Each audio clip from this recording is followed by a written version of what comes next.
Well, most of the Metroplex has seen rain off and on since early this afternoon. Yeah, here's what it looked like if you're driving down Central Expressway in Plano during the lunch hour. Wow, there's a lot of water out there, and again, it just looked like that all across the Metroplex. Let's talk to Chief Meteorologist Scott Padgett.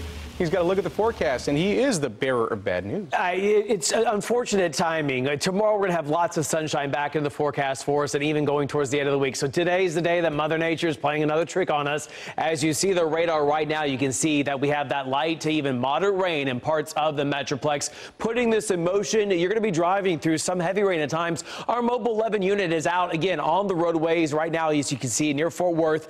Ponding of the water on the roadways possible in some spots. At times there's moderate rain. Times we have some heavy rain, and you can see on the radar right now that that's the site you're going to see as you're driving around on this finally Wednesday afternoon for us to see the more rain that's on the roadways down towards our south and east. Thunderstorm activity holding together. That's where we have a little bit more instability, but all across North Texas, the wet weather is sticking around. You can see even back down to the southwest, it's not dry. So unfortunately, the trick-or-treat forecast not looking great. We'll have more on that coming up. Over the past 24 hours, in some spots just light rain, but we've picked up about a half of an inch to near an inch and a half of rain in some localized spots. And because of that, right now there is a flood advisory southeast sides of Navarro County until 6 o'clock because of the heavier rain that's down towards our southeast. So the future sky forecast shows more rain continuing. Here we are near 5 o'clock. Continue to see the rain through the Metroplex. This forecast model not doing well on picking up on the rain down to the southwest. So you might see that this starts to clear it out by 6. I don't think that's going to happen. I still think we're going to have rain around going through 6 to 7, then even 8 o'clock. Eventually then clearing by later on tonight. The other story, the temperatures are 25 to 30 degrees colder than this time yesterday. So the cold fronts push through. Our temperatures right now are in the mid-50s, so it is not great trick-or-treat weather. And to pass the buck on to the bearer of bad news, let's head out to meteorologist Annalise Parks in the Sock Arts. You get to tell everyone what the trick-or-treat forecast is, Annalise. I see what you did there. You pawned it off on me.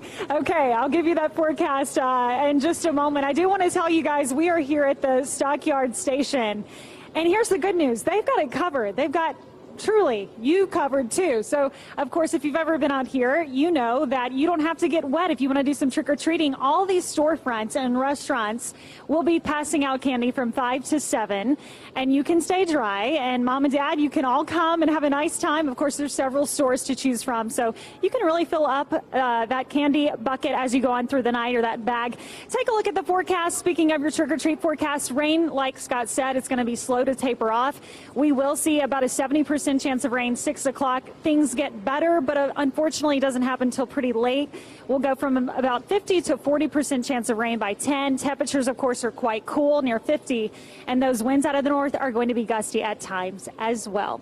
All right, Scott, I'll send it back to you. Maybe you can give some better news. Better news is the sunshine. Thanks so much, Annalise. We'll take our orders soon of what candy we want you to possibly bring back to us here at the station. And the better news is by then tomorrow morning, we might have a little bit of rain wrap back around in the early morning hours, but then we start to dry out and see that sunshine peak back out for tomorrow. Now, temperatures are going to be cooler and going to be more fall-like for tomorrow, so we'll see a little bit of improvement. But I do want to point out today in our far southeast counties, we do have a slight to moderate risk of some severe storms, so we'll keep our eyes on that, let you know if anything changes. And that's where we do have the thunderstorm watch in effect until 10 o'clock, Van Zandt, Henderson, Anderson County as well. So the storms are there. Temperatures are sitting in the 50s all across parts of North Texas, and we'll see a slow warm-up going into the end of the week. Friday, 69 degrees, mostly sunny skies. Weekend looking pretty nice, 73 on Saturday. Small rain chances back in the forecast on Sunday, and then into next week, we have partly cloudy skies on the way. At least it looks like next Wednesday dry. We've been in this pattern of every Wednesday having some rain.